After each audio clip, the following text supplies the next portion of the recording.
Secret societies in history. What if the most powerful forces in history were never kings, emperors, or armies, but invisible groups operating in the shadows of civilization itself? Groups that swore blood oaths, guarded forbidden knowledge, and influenced decisions that shaped entire empires without ever stepping into the light.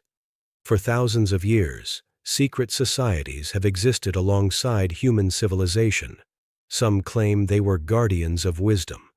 Others say they were manipulators of power. And a few historians argue they may have helped shape the modern world more than any public institution ever did. But here is what makes this story truly unsettling. From ancient temples in Egypt to hidden lodges in Europe, from mystical cults in Greece to underground brotherhoods in Asia, the same pattern keeps appearing again and again: power, secrecy, ritual, control. And the question that has haunted historians for centuries is this: were these societies protecting humanity from dangerous knowledge, or protecting themselves from humanity? Before we begin, tell me in the comments where you are watching from.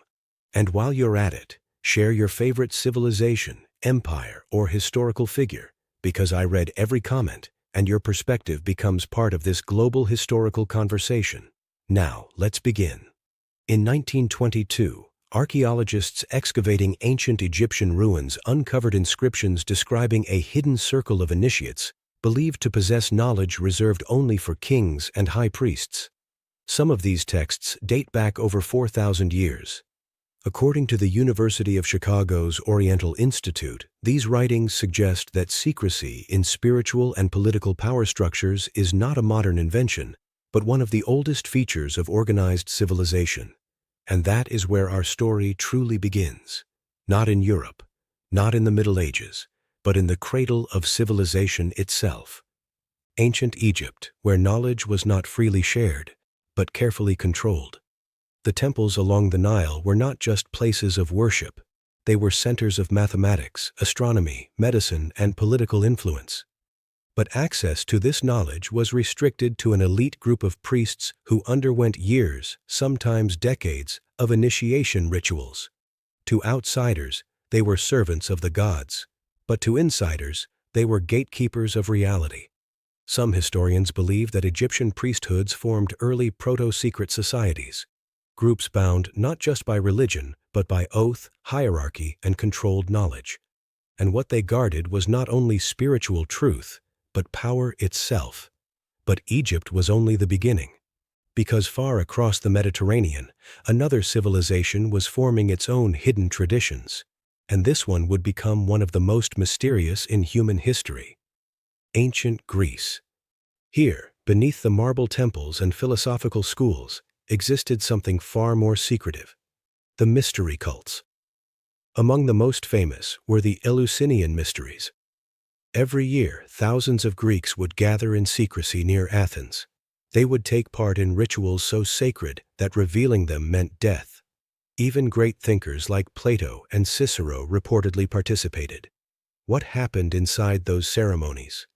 Historians still debate this today. Some believe initiates experienced psychological rituals designed to simulate death and rebirth. Others argue they were exposed to hidden philosophical teachings about the afterlife and the soul. But one thing is certain: once you entered the mysteries, you never spoke of them again. And this silence created power, because secrecy itself becomes a form of authority. The more forbidden the knowledge, the more people believe it must be profound. But there was another group in ancient Greece that took secrecy even further. A group led by a man whose ideas would shape mathematics, philosophy, and mysticism for centuries: Pythagoras. Most people remember him for a simple geometric theorem. But the real Pythagorean brotherhood was far more complex than a school of mathematics. It was a tightly controlled philosophical society. Members followed strict rules of silence. They believed numbers held spiritual meaning, and they lived communally, sharing property and knowledge under strict discipline. But what made them truly mysterious was their belief that reality itself could be understood through hidden numerical harmony. To outsiders, they were philosophers. To insiders, They were initiates of a sacred mathematical order, and when one member allegedly revealed their secrets to the outside world, legend says he was either exiled or killed. The message was clear: some knowledge was not meant to be shared. But as Greece declined and Rome rose, secrecy did not disappear. It evolved. In fact, it became more dangerous. Because now, secret knowledge was no longer just spiritual or philosophical. It became political. And in the shadows of collapsing empires, a new type of secret society began to emerge, one that would terrify rulers for centuries to come. But what they did would soon change the entire course of history. And what happened next shocked even the most powerful men of their time. The collapse of the ancient world did not end secret societies. It transformed them. Because when Rome fell, Europe did not enter a period of silence. It entered a period of uncertainty. Empires shattered into fragments. Trade routes broke apart. Cities shrank behind defensive walls. And in that chaos, knowledge became something far more valuable than gold. And wherever knowledge becomes rare, secrecy becomes power. What happened next would reshape the entire identity of Europe. In the ruins of the Western Roman Empire, a new force began to rise. Not an empire, not a kingdom, but a network of religious institutions that held the last remaining libraries, the last remaining scholars, and the last remaining written records of classical civilization: monasteries. To the outside world, they appeared peaceful, isolated, devoted only to prayer and scripture. But inside their walls, something far more significant was happening. Monks were copying ancient texts by candlelight, preserving Greek philosophy, recording Roman law, and protecting knowledge that outside societies had already begun to forget. Some historians argue that without these monastic communities, much of ancient knowledge would have vanished completely. But here is where the story becomes more complicated. Because access to this knowledge was not open. It was controlled. And control, even when peaceful, is still power. The medieval church became the central institution of knowledge in Europe. Universities emerged under its authority. Education was structured through its doctrine. And literacy itself became a privilege, not a right. But beneath this structured world, something else was forming. Something less visible, more selective, and far more controversial. By the 11th and 12th centuries, Europe experienced a major transformation. Cities began to grow again. Trade routes reopened. Wealth started circulating. And with wealth came a new demand: builders, engineers, and architects capable of constructing the great cathedrals that would define the medieval skyline. But these cathedrals were not simple buildings. They were mathematical masterpieces, and the people who built them were not ordinary craftsmen. They were part of something far more organized: the guilds. At first, guilds were professional associations: carpenters, stonemasons, and craftsmen working together to protect trade secrets and regulate quality. But over time, certain groups within these guilds became increasingly selective, increasingly symbolic, and increasingly secretive. Among them, one group would later become the center of centuries of speculation: the stonemasons. These masons moved from city to city, constructing cathedrals that required advanced geometry, engineering precision, and architectural knowledge that very few outside their circle fully understood. And because their skills were rare, they developed strict systems of initiation, apprenticeship, and symbolic communication. Signs, handshakes, rituals, a hidden language of recognition. To outsiders, they were just builders. But among themselves, they were something more structured, more unified, and more secretive than any ordinary trade group. And here is where history becomes blurred. Because as centuries passed, the line between actual historical guilds and later legends began to fade. Some traditions claim that these medieval stonemasons preserved ancient knowledge passed down from earlier civilizations. Others argue that these claims were later Romantic inventions. Historians still debate this today, but what cannot be denied is this: by the late Middle Ages, Europe had developed a culture where secrecy, symbolism, and initiation were deeply embedded in certain professional and intellectual circles. And this culture would soon evolve into something far more influential, something that would move beyond construction, beyond trade, and beyond religion. It would enter politics, and once secrecy enters politics, it rarely stays hidden for long. Because in the year 1312, something happened that sent shock waves through Europe. A powerful order, once supported by kings and blessed by the Church, was suddenly declared heretical. Its members were arrested. Their leaders were tortured, and their wealth was seized. This was not a rumor. This was a purge. And it would become one of the most controversial historical events tied to secret societies in medieval history, the Knights Templar. Formed during the Crusades, the Templars began as warrior monks tasked with protecting Christian pilgrims traveling to the Holy Land. Over time, they accumulated immense wealth, land, and political influence across Europe. They built a financial network that allowed pilgrims to deposit money in one country and withdraw it in another, a system so advanced that some historians describe it as a precursor to modern banking. But power attracts suspicion, and suspicion attracts fear. King Philip IV of France, deeply in debt to the Templars, saw an opportunity. On Friday, October 13, 1307, he ordered the mass arrest of Templar members across France. Accusations followed: heresy, secrecy, blasphemy. Confessions were extracted under torture. And the order was eventually dissolved by Pope Clement V. But what truly happened to the Templars remains one of history's enduring mysteries. Some believe they were completely destroyed, others argue they went underground, and a few even claim they influenced later secret societies that emerged centuries afterward. What is certain is this: after the Templars, Europe became deeply fascinated and deeply suspicious of secret organizations, and that fear never truly disappeared. It only changed form.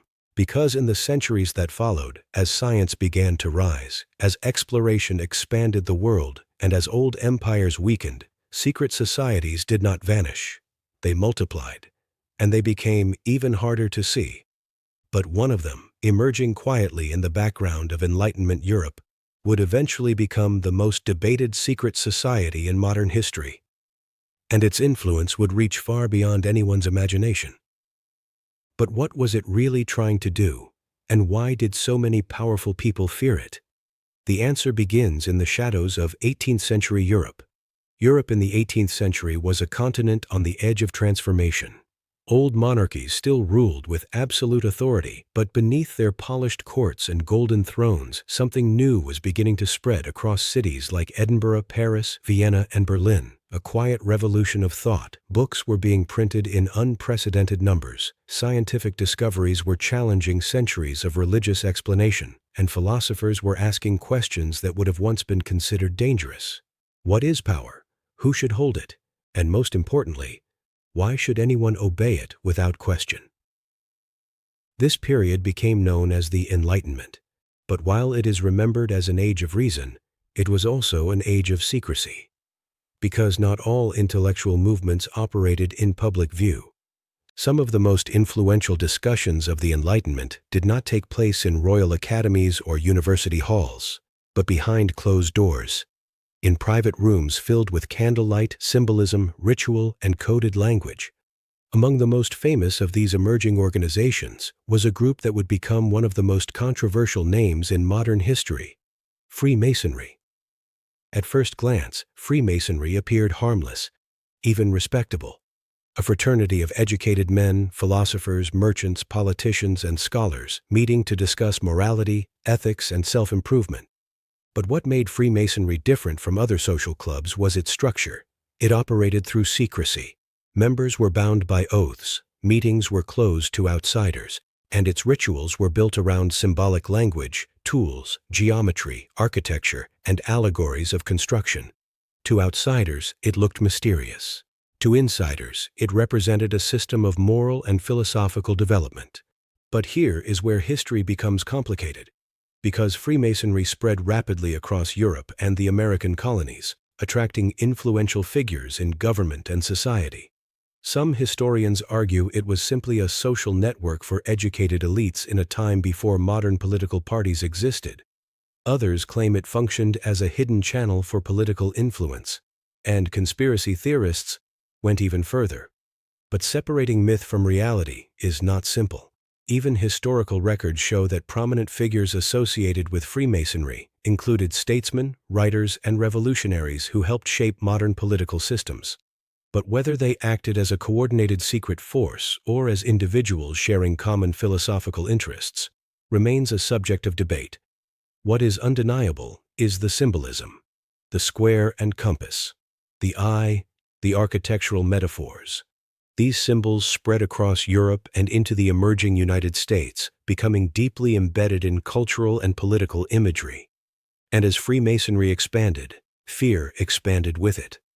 Kings and religious authorities began to worry, because any organization that met in secret, that used coded rituals, and that included influential members of society, naturally raised questions.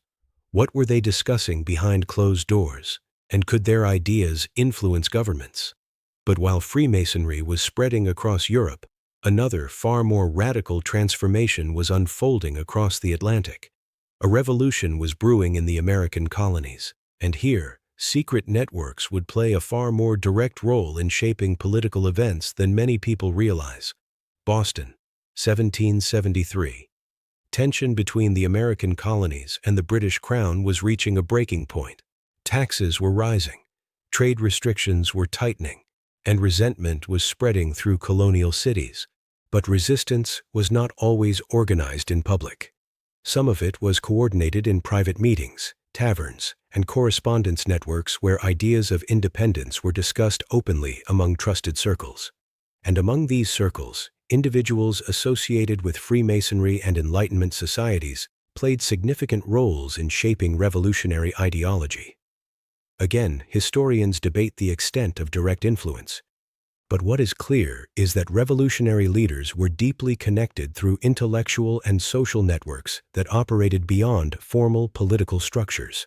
And as events escalated toward revolution, secrecy became a tool, not of mystery, but of survival. Because open dissent against an empire could be dangerous, very dangerous. In 1775, conflict erupted into armed rebellion, and within a year, the idea of independence transformed from radical discussion into a formal declaration. But even as the American Revolution unfolded in public battles and written documents, there were always parallel conversations happening behind closed doors. Strategic discussions, diplomatic negotiations, and ideological debates that rarely made it into official records. And this dual structure, public revolution and private coordination, gave rise to one of the most enduring questions in history. How much of major historical change is visible? And how much happens unseen? Because while armies fought in daylight, decisions were often shaped in rooms where only a few were allowed to enter. But the story of secret societies does not end with revolutions. In fact, the 19th century would push secrecy into an entirely new direction. One that moved beyond politics, beyond philosophy, and into something far more controversial. Because in Europe's rapidly industrializing cities, a new wave of secret organizations began to emerge. Groups focused not just on influence, but on ideology, mysticism, and hidden interpretations of reality itself. And some of them would become surrounded by myths that still persist today. But among these groups, one name would stand out as the most mysterious of all. A society linked by rumor to ancient wisdom, hidden knowledge, and forbidden texts thought to challenge everything the modern world believed about history itself. And what they claimed to know would shock even the most skeptical historians. But the truth behind these claims was far more complicated than legend suggests. And it begins in the fog of 19th century Europe. By the 19th century, Europe had changed more in 100 years than it had in the previous 1,000. Steam engines replaced sails, factories replaced workshops, cities expanded into crowded industrial giants filled with smoke, noise, and relentless movement. And in this rapidly accelerating world, people began searching for something that technology could not provide: meaning, certainty, and answers that science alone could not fully explain. This emotional gap became fertile ground for a new wave of secret societies, some philosophical, some political, and some deeply mystical. because the more rational the world became on the surface, the more people were drawn to what lay beneath it. Among the most controversial groups of this era were esoteric societies inspired by ancient symbolism, occult philosophy, and reinterpretations of forgotten traditions. Some claimed to trace their knowledge back to Egypt. Others referenced medieval mysticism. A few even linked themselves, rightly or wrongly, to earlier organizations like the Knights Templar. But historians still debate how much of this continuity was real, and how much was constructed later as mythology. What is certain is that secrecy had taken on a new identity. It was no longer just about protecting trade skills, political influence, or religious authority. It had become psychological, a way of belonging to something that felt larger than the rapidly changing modern world. And in this climate, secret societies multiplied in both reality and imagination. Books were written exposing them, newspapers sensationalized them, governments investigated them, and ordinary people began to believe that hidden hands were shaping world events from behind curtains of power. But the truth was far more complicated. Some groups were harmless philosophical circles. Others were social networks for elites. A few were political organizations operating in secrecy due to repression. And many of the most frightening stories were exaggerations or complete fabrications created by fear, misunderstanding, or political propaganda. Yet even so, secrecy itself remained powerful. Because secrecy does not need to prove influence to be feared. It only needs to exist. By the late 1800s and early 1900s, conspiracy theories about secret societies had become part of global political culture. Governments collapsed, revolutions erupted, and wars reshaped borders. And in the aftermath of these upheavals, people searched for hidden explanations behind visible chaos. But historians emphasize something important here. Major historical events are almost always driven by visible forces: economics, ideology, leadership decisions, and social pressure, not hidden puppet masters. And yet, secret societies remained part of the cultural imagination because they represented something deeply human. The fear that power might not be fully visible, the fear that decisions shaping lives could be made without public awareness, and the desire to believe that history has hidden patterns waiting to be uncovered. Even today, secret societies remain a subject of fascination. From academic study to popular culture, from documentaries to fiction, they continue to represent the boundary between fact and myth. Some, like modern fraternal organizations, openly acknowledge their existence and focus on charity, networking, and tradition. Others exist only in rumor, their alleged influence impossible to verify. And many historical claims once accepted as fact have been re-evaluated by modern scholarship and found to be far more ordinary than legend suggests. But perhaps the real legacy of secret societies is not whether they controlled history, but why they mattered so much to people across centuries. Because in every era, whether ancient temples in Egypt, mystery cults in Greece, medieval guilds, revolutionary circles, or modern organizations, secret societies reflected something deeper than conspiracy. They reflected human desire, the desire to belong, the desire to understand hidden truths, and the desire to believe that beneath the surface of the world, there is something more structured, more meaningful, and more intentional than chaos alone. And that is why their story has never truly ended.